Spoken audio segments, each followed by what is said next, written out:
Vorrei ricordarvi 11 milioni e quasi 400 mila euro per il materno infantile, quindi per tutta la partita, la pediatria 2700 rotti metri quadri, cioè non è che stiamo parlando del 4 stanze per far contenti i beunesi.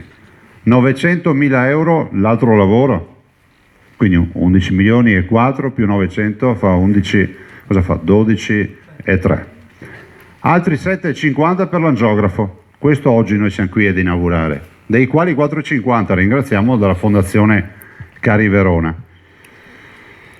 che è esattamente la dimostrazione del contrario di quello che si diceva nel 2012 quando portavo avanti il nuovo piano sociosanitario.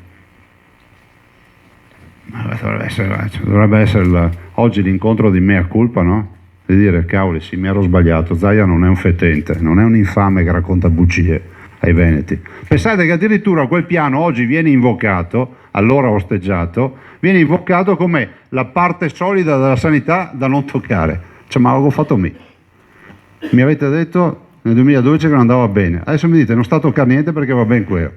Sulle liste d'attesa noi ci stiamo assolutamente adoperando, peraltro c'è un progetto in discussione che prevede anche la riduzione dei tempi d'attesa e fare i 10, i 30 e 60, non andare più ai 90.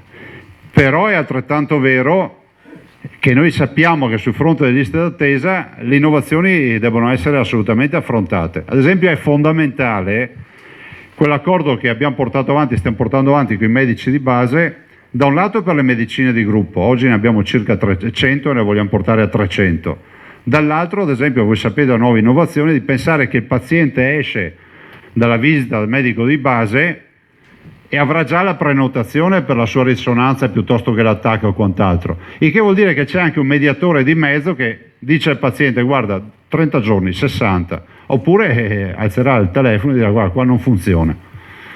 Allora noi non abbiamo la bacchetta magica, però penso che possiamo migliorare giorno dopo giorno.